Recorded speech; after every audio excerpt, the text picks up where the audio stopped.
গণ অভ্যুত্থান হয়েছে। সকলকে আমি বলতে চাই, ছাত্রদের নেতৃত্বে গণ অভ্যুত্থান দেখছেন, শ্রমিকের নেতৃত্বে গণ অভ্যুত্থান এখনো দেখেন নাই। সমস্ত শোষকের 12টা বাজিয়ে দিব। পাড়ায় পাড়ায় কমিটি বানান, শ্রমিকদের সংগঠন করে তোলেন। রিক্সা ড্রাইভাররা, গার্মেন্টসের শ্রমিকরা, গ্রামের ক্ষেত মজুররা যারা মেহনত করে খায়, তাদের সকলের কাছে খবর পৌঁছায় দেন যে এইবার এর সরকার, ওর সরকার, তার সরকার, কত সরকার দেখেছি, আগামী দিনে ইনশাআল্লাহ গরিব মানুষের সরকার হবে। বিসিএসসি, ব্যাংকের কর্মকর্তা কর্মচারী, মিলিটারি অফিসার, জওয়ান, পুলিশ বাহিনী সবাই হবে এই সংগ্রামের সৈনিক। তাদের ভেতর থেকেই আমরা এই রাষ্ট্রকে গড়ে তুলব। কেউ খাবে আর কেউ খাবে না তা হবে না।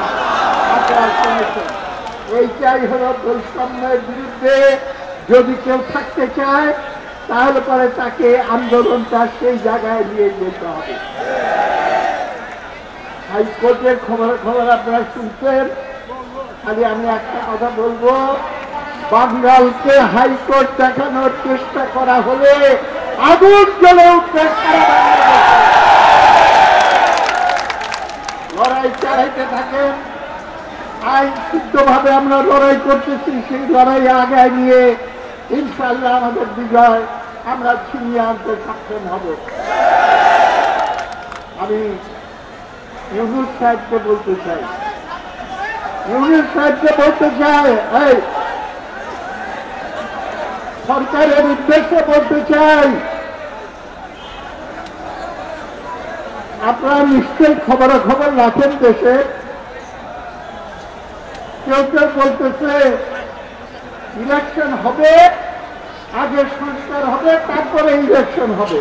ঠিক আছে, আমি সেইটা নিয়ে আলোচনা করতে চাই না, কিন্তু আমি এইটা বলতে চাই, সংস্কার কি করবা না করবা সেটা আর একটা বিষয়, কিন্তু আমার রিক্সা শ্রমিকের বিরুদ্ধে যে ব্যবস্থা নেওয়া হয়েছে সেটাকে প্রত্যাহার করে তাদের জীবন জীবিকার নিশ্চয়তা বিধানের সিদ্ধান্ত আগামীকাল কোর্টে হোক আর না হোক, আজকে সরকারের পক্ষ থেকে সেটা সিদ্ধান্ত নিতে হবে। তা না হলে যদি এটা না হয়, সরকার না করে, সংস্কার না করে নির্বাচন দিব না। আমি বলতেছি, রিক্সা শ্রমিকের দাবি না মানে গদিতেও তুমি থাকতে পারবা না। এরকম সাহসের সঙ্গে সব জায়গায় সংগঠন গড়ে তোলে। ছাত্র ভাইয়েরা নেতৃত্ব দিয়েছে আন্দোলনে। তারা বলেছে যে আমরা বৈষম্য বিরোধী সমাজ চাই। আমি দেখতে চাই ছাত্র সমাজের কাছ থেকে। আমিও ডাক্তার ভিপি ছিলাম ঢাকা বিশ্ববিদ্যালয়ে। স্বাধীনতার পর প্রথম যে ইলেকশন হয়, সেই ভোটে আমি ভিপি নির্বাচিত হয়েছিলাম। আমি বলতে চাই, কোন ছাত্র সমাজ রিক্সাওয়ালাদের সঙ্গে বেয়াদবি করবেন না। আপনার বাপের বয়সী রিক্সাওয়ালাকে তুই তুকারি করে কথা বলা চলবে না। মেহনতি মানুষকে মর্যাদা দিতে শিখেন এবং যারা পরিশ্রম করে দেশকে গড়ে তুলেছে তাদের প্রতি সম্মান জানানো শিখেন।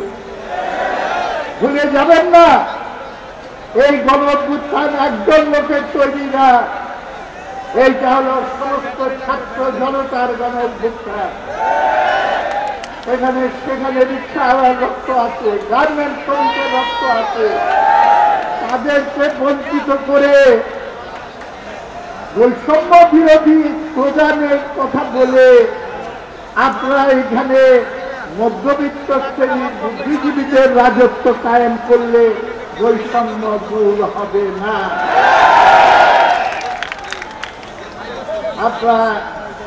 আমি আশা করব আপনাদের কথার সঙ্গে আপনাদের কাজের মিল আছে কিনা সেই প্রমাণ আমরা দেখতে চাই।